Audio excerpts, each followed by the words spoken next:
If you put water droplets on fumed silica, it makes the water droplets hydrophobic. You can see that this hydrophobic drop in the middle won't mix with the regular water around it. Even if I completely surround it with water, you can see that it still won't mix and it just stays on top. So I've created hydrophobic water.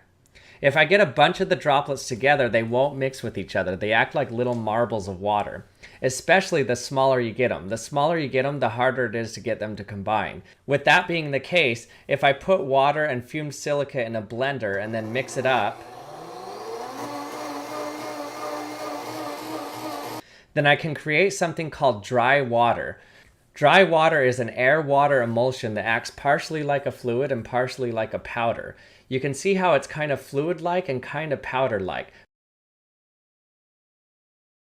But if I look at it under the microscope, you can see that it actually is liquid here, just surrounded by the fumed silica.